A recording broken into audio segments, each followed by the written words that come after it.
कान्हा के सुनी के जनमवा धयनवा टूटल शिव जी के हो। कान्हा के सुनी के जनमवा धयनवा टूटल शिव जी के हो।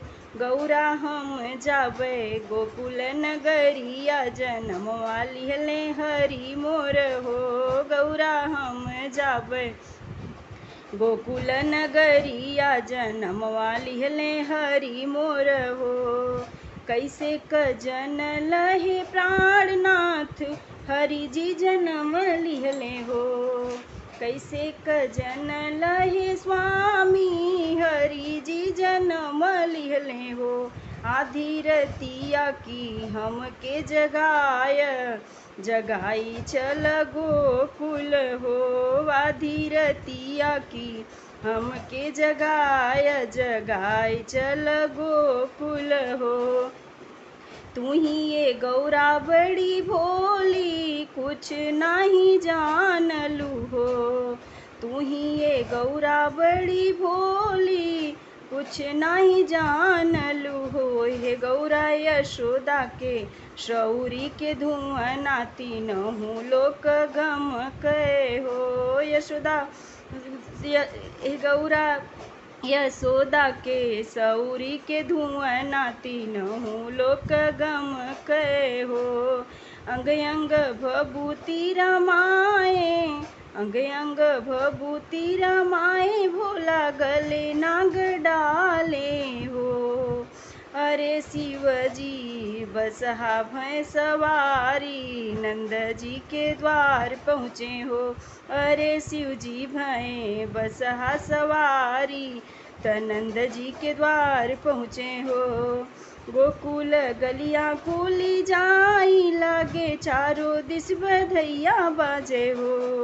गोकुल गलियां खुली जाई लागे चारों दिस बधैया बाजे हो।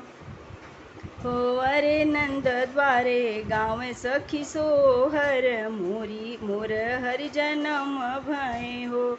अरे नंद द्वारे गाँव सखी सोहर मोर हरि जनम भय हो। बैठ है शिव जी आसन मारी के डमरू बजावे लागे हो।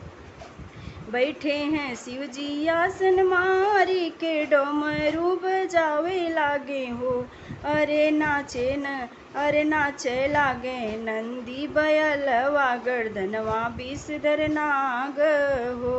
अरे नाचे लागे नंदी बैलवा गर्दनवा विषधर नाग हो। डमरू के सुनी के आवाज दौड़ी दौड़ी आईनी हो।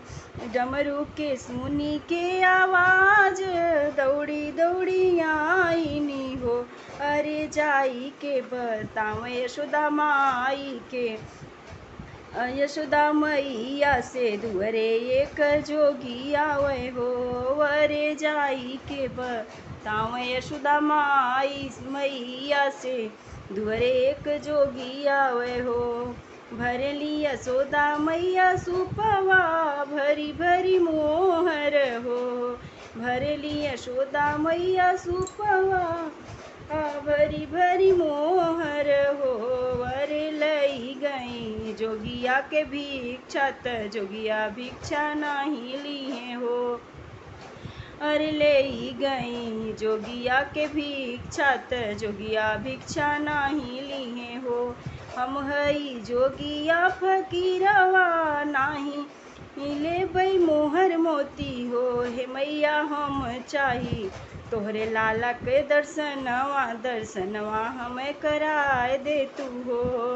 इतनी बचन सुनिया सोदा मन ही मन सोचली हो।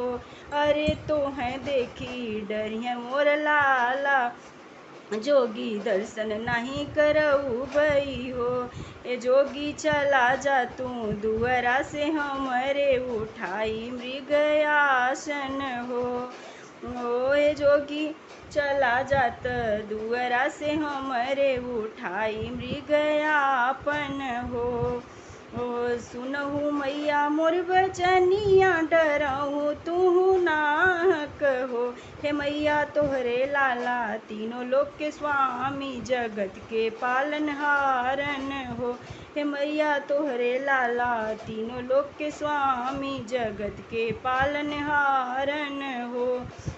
इतनी बचन सुनी मैया बाहर भीतर करई हो।